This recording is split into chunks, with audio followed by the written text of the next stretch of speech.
Hari terakhir Sulut Riset dan Inovasi Expo 2025 di Atrium Mantos 1 pada Kamis 20 November 2025 diwarnai dengan kunjungan Gubernur Sulawesi Utara yang meninjau berbagai booth inovasi dan kampus, UMKM hingga lembaga penelitian. Expo yang berlangsung sejak 18 November ini menampilkan teknologi ramah lingkungan, alat pertanian modern, dan inovasi berbasis energi terbarukan. Di salah satu booth, Politeknik Negeri Manado menampilkan alat produksi gula semut berbasis fotovoltaik. Dosen dan peneliti dari Politeknik Negeri Manado, Andreo, menjelaskan bahwa alat ini dikembangkan bekerjasama dengan LPDP dan mitra petani di Desa Talaitat Utara, Minahasa Selatan.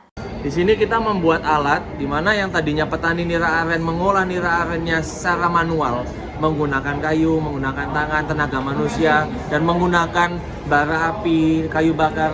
Sekarang dengan menggunakan ini, alat fotovoltaik sistem kami, gula semut, efisiensinya hanya yang tadinya 3-4 jam, sekarang hanya 50 menit saja untuk pembuatan gula semut dari cair, menggumpal, hingga akhirnya menjadi granul gula semut.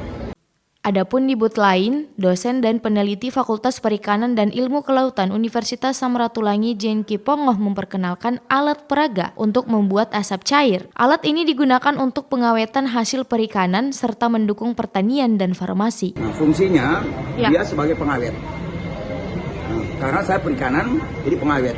Kemudian juga saya itu diminta oleh suatu perusahaan di Bali, PT Aroma Duta Pimakarsa, untuk mengirim sebanyak 400 liter.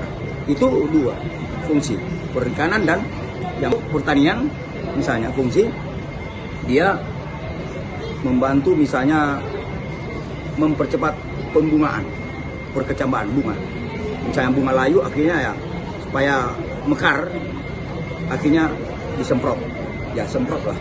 Sulut Riset dan Inovasi Expo 2025 menampilkan beragam teknologi yang siap mendukung pembangunan lokal dan membuka peluang ekonomi baru. Inovasi dari kampus dan masyarakat kini diharapkan memberi dampak nyata bagi petani, pelaku UMKM, dan sektor kreatif di Sulawesi Utara. Noni Oktavia melaporkan.